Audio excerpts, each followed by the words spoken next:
Fala galera, beleza? Eu sou o Luigi, vou postar aqui agora o vídeo para vocês do Dr. Mário Bittencourt colocando a mídia no seu devido lugar. Vambora! Final do Campeonato Brasileiro, que é o assunto STJD. Tem na linha com a gente o Dr. Mário Bittencourt, advogado do Fluminense, para trazer fatos novos, elucidar como é que está essa situação. Boa noite, Dr. Mário. Boa noite, Hamilton. Tudo bem, Dr. Mário? Como é que está a situação? Como é que o Fluminense está vendo toda essa situação como um interessado? Bom, Hamilton, na verdade, boa noite aí. Boa noite. A gente está trabalhando de forma técnica, né? Venho falando isso desde o início. E aguardando o resultado aí do julgamento que vai acontecer na segunda-feira, né? Não fomos nós que demos início a esse procedimento, né? Um procedimento administrativo comum da CBF, rodada após rodada, que é a análise aí das súmulas, tudo isso. E nós estamos aguardando aí os desdobramentos como legítimos interessados, né? No sentido de que se houver realmente uma punição à Portuguesa e à Flamengo, a gente acaba permanecendo na primeira divisão. A diretoria do Fluminense já conversou, já foi citado isso, porque a verdade é uma só, né, doutor Mário? Essa situação envolve lá a Portuguesa, mas muita gente está botando na conta do Fluminense essa situação, que eu acho que não tem nada a ver, né? Porque cumprir regulamento é uma coisa. Mas se não fosse quem vai ser beneficiado ou não vai ser, podia ser Fluminense, o Náutico, o Bom Sucesso, Olaria, o Príncipe Piracicaba, enfim.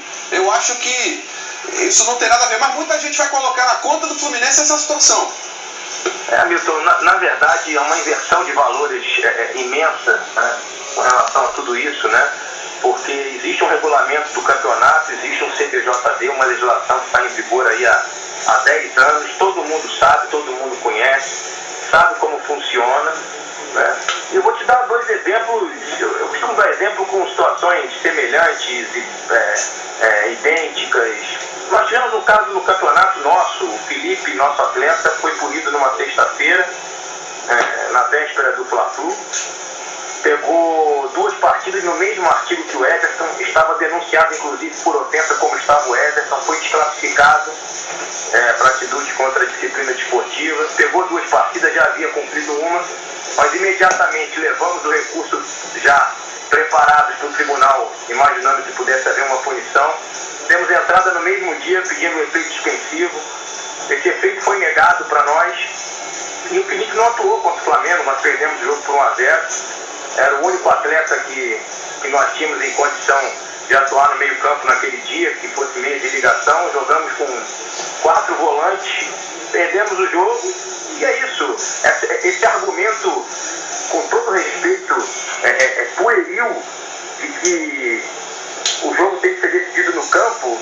Então é o seguinte, o jogo vai ser decidido no campo e nós vamos então não ter regulamento, porque qualquer um pode jogar, é futebol de várzea, né? Se eu quiser botar um jogador para jogar um jogo no domingo que não esteja inscrito no campeonato, não há problema, eu ganhei o jogo no campo, né? Então os argumentos são os mais absurdos possíveis. Já ouvi coisas absurdas ao longo desses dias aí com relação ao Fluminense. Aí a gente trabalha tecnicamente, o resto para mim, com todo respeito, é discussão de torcedor, entendeu? De bar, de Maracanã.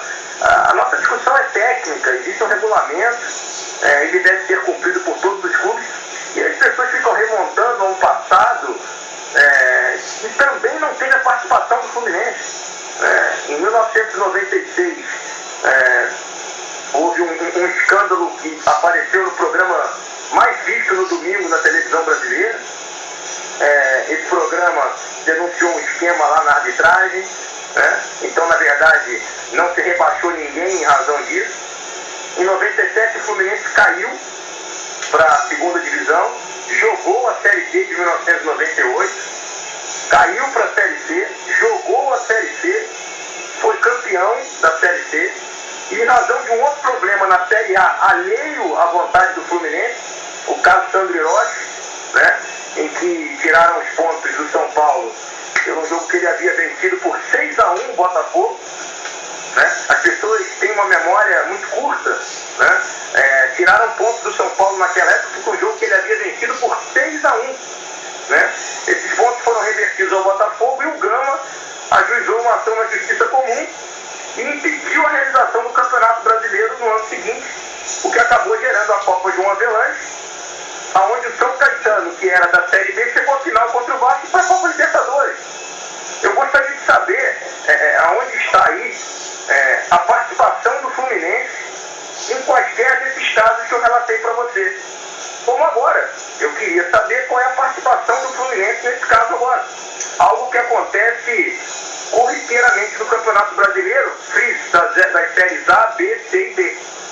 Então, eu ontem vi uma matéria especulando que um atleta do Oeste de Itápolis teria sido punido numa sexta-feira e teria jogado no domingo. E aí foram consultar o advogado do Oeste de Itápolis e ele disse, não, nós entramos com pedido de efeito defensivo na própria sexta-feira e ganhamos, né? Então, sinceramente, eu acho que essa discussão sobre participação do Fluminense nessa situação, ela inexiste. E a gente está aqui apenas falando sobre o caso. Eu sou um advogado da Justiça Desportiva que entendo dessa parte técnica, trabalho com essa parte técnica, advogo para o Fluminense, advogo para outros clubes, já atuei advogando para outros clubes também. Atuei recentemente no caso do Tupi, aí contra o Aparecidense, eu defendi o Tupi naquele caso do massagista. Ninguém ali comentou absolutamente nada.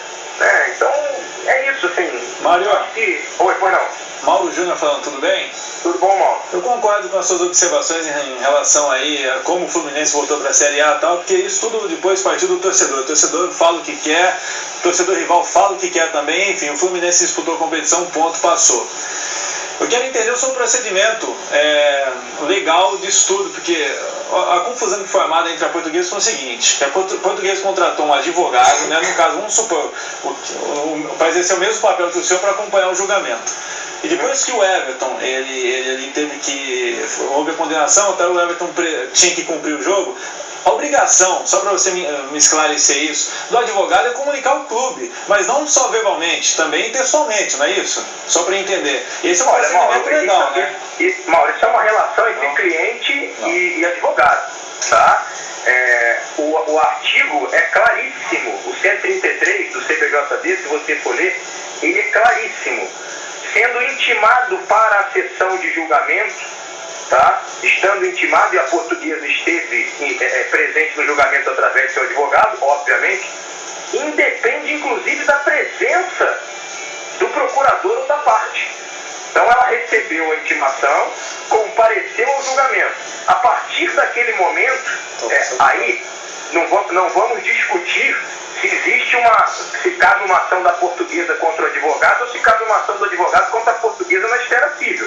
Não estou discutindo isso. Estou te explicando como é que funciona. Em alguns casos, por exemplo, eu comunico os meus clientes, na maioria dos casos, por e-mail ou por fax. Quando os julgamentos acabam normalmente mais tarde, a gente comunica os clientes muitas vezes pelo telefone.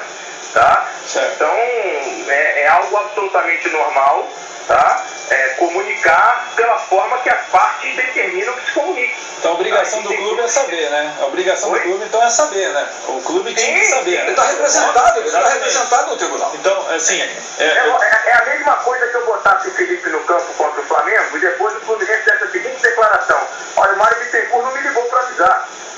Entendeu? Certo. Problema nosso, do Fluminense. Quer dizer, então, o código, eu não sei se vocês já tiveram a oportunidade de ler o artigo 133, totalmente, ele diz: proclamado o resultado do julgamento, a decisão produzirá efeitos imediatamente, independente de publicação ou da presença das partes ou de seus procuradores, desde que regularmente intimados para a sessão de julgamento. Salvo na hipótese de decisão condenatória, que é o caso, tá? Cujos efeitos se produzirão a partir do dia seguinte à proclamação. E por que tem essa especificidade com relação à decisão condenatória? Porque os julgamentos que ocorrem num dia, e, por exemplo, você julga um atleta às 5 da tarde, se o clube tiver jogo à noite desse mesmo dia, a punição não vale para o mesmo dia. Por isso ele diz que qualquer decisão tem validade na hora, exceto as que são condenatórias. Por quê? Porque as condenatórias você tem que dar o tempo, por exemplo, do atleta, do clube ser avisado pelo advogado, por alguém que esteja representando lá, dizendo: olha, eu estou aqui e aconteceu aconteceu isso, aí às vezes o julgamento entra pela hora do jogo. Então, no mesmo dia, isso não acontece, tá? No caso me parece que aconteceu pela discussão entre Portuguesa e o advogado, ele diz que passou o resultado, salvo engano, se eu estiver errado, vocês me corrijam, passou o resultado de uma partida, de duas partidas, e a Portuguesa entendeu que era uma, ou vice-versa, né? O que se vê é que houve um erro de comunicação, tá? Mas o tribunal, o processo, não tem absolutamente nada a ver com isso. Acabou o julgamento, o clube está intimado por causa da representação. E vou lhe dizer mais, se por um acaso o clube não for intimado, tá? Do julgamento, mas se fizer presente pelo advogado constituído, tá? O clube está intimado da decisão do mesmo jeito, tá? Certo. Porque a presença do advogado supre a ausência da citação da intimação. Então, essa questão é indiscutível, pois não? Mário, só para ficar bem claro, então, até para o torcedor, né, o torcedor do Fluminense, que fica aí apreensivo com toda essa situação, qual que é o papel do Fluminense mediante a tal situação neste momento? O papel do departamento jurídico é só de acompanhar o desenrolar dos fatos ou existe alguma ação do Fluminense em si? Não, veja bem, a ação foi movida pela Procuradoria do Tribunal. Sim, então tá? O papel do Fluminense aí no caso seria só acompanhar o desenrolar. O Fluminense está habilitado no processo como terceiro interessado. Tá? Como é que você se habilita? Até o dia do julgamento você pode juntar uma petição lá dizendo, olha, eu estou aqui olhando e acompanhando porque sou o terceiro interessado. Tá? Por que funciona desta forma? Porque processualmente, se você não se habilita a pelo menos ver, quer dizer, quando eu digo se habilita tecnicamente, ou seja, entra realmente no processo, você depois não tem o direito de apresentar nenhum tipo de recurso ou recorrer daquela decisão que afetou você. Ô Mário, deixa eu te perguntar, se a Portuguesa não perdeu os pontos, o Fluminense entra na parada? Veja bem, você está falando de segunda-feira? Isso. Segunda-feira, julgamento de primeira instância. Tá? Vamos esperar o julgamento de segunda e vamos ver a nossa posição dali por diante. Tá? Até porque a Portuguesa pode recorrer do resultado, se perder. Sim, claro, perfeito. Como a Procuradoria também certamente recorrerá do resultado se a Portuguesa ganhar. Tá? Aí você é uma pergunta que você pode fazer até o procurador do tribunal. Se ele como é que eu vou te explicar? Se ele entrou com a ação e se ele entende realmente que existe toda essa situação irregular, a tendência é que ele também recorra. Ele foi contundente já, Mário. Ele já falou que, abre aspas, palavras do Paulo Schmidt, que a Portuguesa não tem chance de ganhar, segundo ele, com base na lei que ele já apurou, né? Eu diria a vocês que a não ser que apareça na hora do julgamento algo que sinceramente eu acho que não vai acontecer, poderia mudar alguma coisa nesse sentido. Mas, obviamente, que decisão de tribunal é decisão de tribunal, tá? E, obviamente, que a Portuguesa tem o seu direito de defesa, está se defendendo, vai lá apresentar a sua defesa e vamos deixar bem claro, aí está um registro importante histórico. Desde 2003, a Justiça Comum, com a mudança do Código Novo, não tem a possibilidade de alterar resultados de competição, tá? Que isso fique bem claro, tá? Por isso é que as pessoas falam, o tapetão era na época que a Justiça Comum interferia na Justiça Desportiva e nas competições. Hoje as decisões da Justiça Desportiva são soberanas, tá? Então, eu tenho certeza que o STJD vai julgar isso de maneira rápida, até pelo menos no final do ano, que nós vamos ter uma decisão da Justiça Desportiva até o final do ano. Só para a gente ter uma noção de tempo aí, quantos recursos podem ocorrer? Isso pode ir até aqui quantidade de novos julgamentos? 2, 3, 4? Não. A situação é simples. Tem um julgamento segunda-feira, vai ter um resultado. Seja positivo ou negativo, cabe recurso para todas as partes. E esse prazo de recurso vai se encerrar na quinta-feira. Tá? O Paulo Schmidt falou que ele quer acabar com essa história antes do final do ano. Exatamente. Aí, então não passa de uma semana. Recorrer até quinta. A última sessão do Pleno estava agendada para o dia 19 de dezembro, salvo engano, antes de ter toda essa situação. Decide o Pleno, não é isso, Mário? O Pleno é que vai decidir se houver um recurso positivo em favor da Portuguesa. Perfeito. acontece? Todo mundo apresentou recurso, as partes interessadas. Como dia 19, eu acho que não dá tempo de entrar no dia 19, porque o julgamento, nós estamos falando aí 12, 13, 14, 15. Não tem como, porque o prazo de recurso vai se encerrar no dia que seria a última sessão do pleno, que é dia 19. Então, certamente, o presidente Flávio Zeiter vai tentar aí marcar uma sessão extra, que a gente chama extraordinária, que isso já aconteceu inúmeras vezes, principalmente quando envolve classificação de campeonato. Você pode buscar na história recente do STJD, existe uma série de sessões extraordinárias que o STJD faz para encerrar tudo antes do final do ano. E algo que as pessoas deviam parabenizar, né? Porque há 10 anos que a gente tem os campeonatos começando e terminando nas datas, sem haver qualquer problema do calendário de mudança de campeonato no ano seguinte. Por que isso? Por causa do CBJD, da Constituição Federal e do Estatuto do Torcedor. Então é tudo regido pela legislação federal, inclusive, né? Então podem ficar absolutamente tranquilos, que eu tenho certeza que o STJD, como tem feito sempre, vai encerrar o julgamento desse processo antes do final de dezembro. Muito bem, Mário, só para a gente fechar, sua confiança é plena de que o Fluminense consegue reverter essa situação e fica na primeira divisão? Então, vamos lá. Primeiro, não é o Fluminense que está tentando reverter essa situação, tá? Tudo bem, vamos lá, o jogo de palavras, que o Fluminense ficará na primeira divisão com a perda de pontos da Portuguesa. O que eu posso dizer a vocês é que tudo que eu tenho visto e lido, e já tenho cópia do processo lá do julgamento do Everton, e as decisões se basearem, e acredito com certeza que vão se basear no CBJD, no regulamento da competição, e em toda a jurisprudência do tribunal recente, a tendência é que a Portuguesa perca os pontos, tá? Mas eu disse a vocês no início da nossa conversa, a decisão de tribunal a gente respeita, quando não está satisfeito recorre, né? E é isso, não tem... Ou seja, assim, só interrompendo, Mário, é uma coisa interpretativa, não é categórico. Pode ser que ocorra, pode ser que não, assim como ocorreu também naquele problema com o Cruzeiro, que no caso o Cruzeiro só acabou pegando uma multa. São questões diferentes. Não, sim, mas eu só exemplifiquei só. Mas assim, pode ser que aconteça, mas pode ser que não. Interpretativa, é isso? O Cruzeiro olha só, toda decisão, ela é interpretativa. Nesse caso, se houver qualquer decisão que não tire os pontos da Portuguesa, ela será uma decisão que estará indo de encontro ao CBJD e ao regulamento do campeonato. Repito a você, a não ser que apareça uma prova nova no processo, né? Que eu acho difícil, porque o próprio relator do processo embaixo e da comissão disciplinar disse que o atleta foi apenado com 2 partidas. Então, eu acho que qualquer coisa que se mude hoje em relação a essa aplicação, você vai ter uma situação para trás complicadíssima, né? Porque os clubes que não colocaram seus jogadores para jogar certamente vão entrar com recurso. Isso vai virar uma celeuma jurídica. É isso que as pessoas não estão levando em consideração.